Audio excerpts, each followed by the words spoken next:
We have another jam-packed show coming your way on Philadelphia 76ers now, but before we get started, I want to give a shout-out to today's presenting sponsor, Aura, the all-in-one digital safety tool that can keep you and your family safe. Nowadays, everything lives online, from our credit and debit cards to all of our information. Millions of people per year get their identities stolen and their bank accounts hacked. It won't happen with Aura. 14-day free trial. If you plug in that link at the bottom of your screen, it's aura.com/chatsports. I'll put that link in the comment section and the description of this video. So on the show today, a lot going on the Matisse Thybulle front.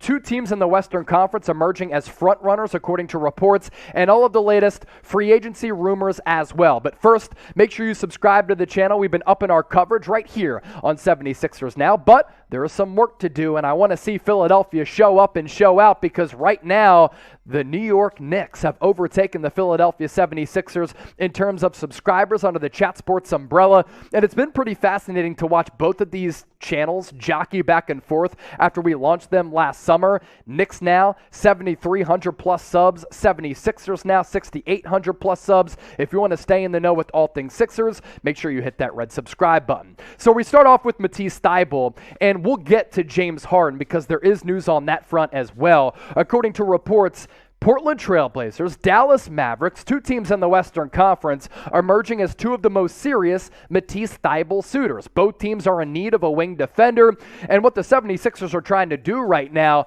they're looking to free up money to sign and bring in impact players so that they can also sign P.J. Tucker. And here's my take on Matisse Thybulle. He just has to be a competent three-point shooter to be a super valuable asset. Former first-round pick out of Washington, there were some alarming shooting splits back when he was playing for the Huskies, but the free throw percentage was solid. And you looked into the future, and you looked at a guy who's an uber athlete, who's really long. The analytics when he was playing college basketball at Washington showed that he could be a defensive pest and one of the best wing defenders in the NBA. He has turned out to be that. The concern all along has been the three-point shot. And last year it got to a point where Matisse Thybulle couldn't even be on the floor throughout a playoff series against the Toronto Raptors as well as the Miami Heat because he was left open and treated like Ben Simmons. Nobody even bothered to guard him from the three-point arc, and he could not buy a bucket from downtown. But there are certainly some pros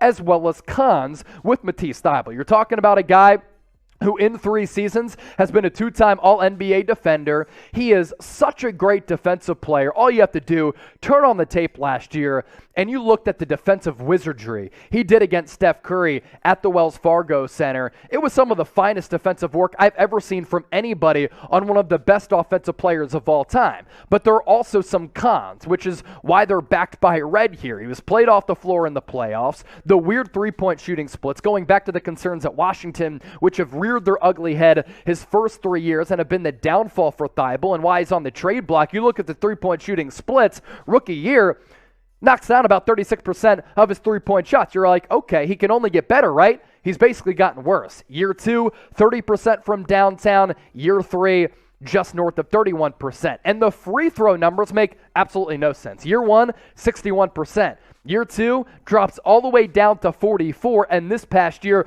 up to 79. So you look at that 79% number, and you're like, okay, can he figure out the three-point stroke? Maybe. But the mechanics of it are a little weird as well. Sometimes has that slingshot action to it, and there's like a side rotation. If Matisse Thybulle can become a competent, I'm just talking competent, not Andre Roberson, competent three-point shooter, this guy can be a problem. But is it going to happen right away for a Sixers team that's ready to win right now behind Joel Embiid? So I want to put you to the test in the comment section right now. I want you to grade Matisse Thybulle's value as a player from 1 to 100. Let me know in the comment section. We'll get to James Harden and the latest news from Adrian Wojnarowski that was just made official. But first, hey, Aura, today's presenting sponsor and the all-in-one digital safety tool that is the best digital safety tool out there, and it's not even close. If you go to aura.com/chatsports, you can see what I'm talking about with a free 14-day free trial.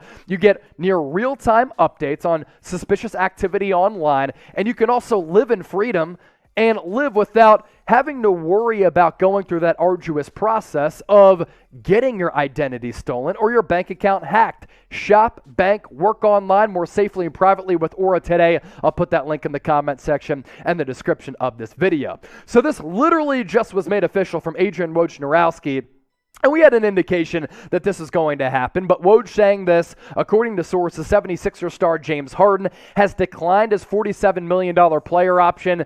That allows him to become a free agent. He keeps real the possibility of negotiating a new deal that would deliver the Sixers roster building flexibility in free agency, including the use of the full $10.5 million exception. So that's the latest on James Harden. And look, we kind of knew that things were heading in this direction. My hope is that he opts out and you give up all those assets for Harden. Let's see what happens over a full calendar year, whether him and Joel Embiid can work, because if you take a look back at the analytics, like the two-man game was pretty lethal. Now, I certainly have concerns moving forward about how James Harden ages. He has never come into the season in the pickest form of shape, and I don't think he's been totally devoted to the craft of coming in the premium form of shape. Now, I think he loves the game of basketball. I think he's an offensive savant. I think his passing ability is truly special, but this is a guy who seemingly has aged overnight. The worst thing that could happen if he opts in and signs a 5-year max deal, because on the back end of that, I think it's a disaster. Best case scenario,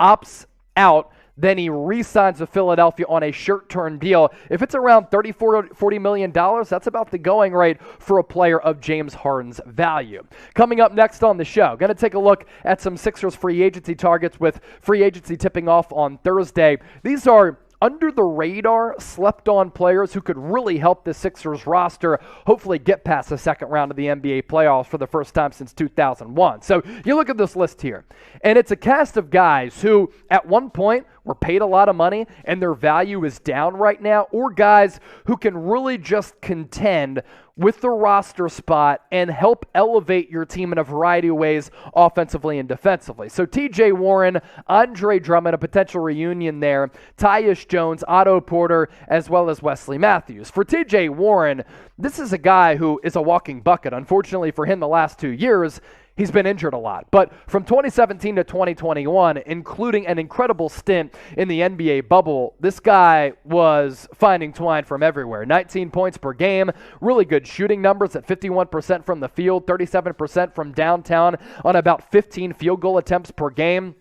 He was paid a lot of money, but going into free agency because of the injuries to his feet, which is certainly a problem, if you can get him on a cheap deal, he would provide some awesome scoring punch for a Sixers team that desperately needs that coming off the bench. Yes, they traded for DeAnthony Melton, but TJ Warren is a different player. And on that second unit, if you have Melton and Warren on pretty affordable contracts, that right there bolsters a bench unit that last year was not good for the Sixers. What's the biggest area of need for the Sixers? I think it's toughness. I think it's depth. Other than that, I think this roster is a pretty good one behind Joel Embiid. Let me know in the comment section right now.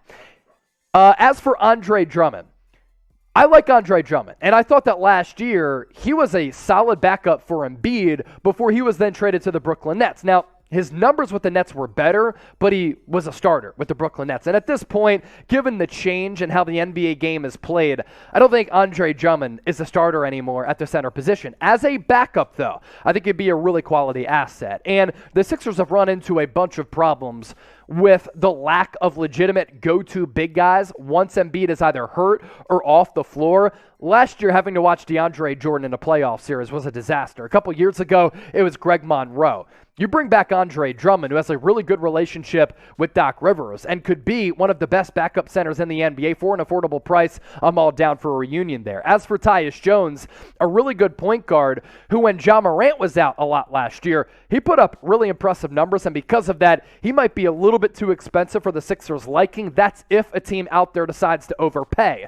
But how about these numbers as a starter last year for Tyus Jones? And I think the Grizzlies, if he moves on, they're really going to miss him. 23 games started. He averaged nearly 13 points per, 6.5 assists, and shot about 45% from the floor. Those are good numbers for a backup point guard. The big question for him, can he be a starting caliber point guard? I don't think so, but for the Sixers' sake, he would be a backup for that second unit.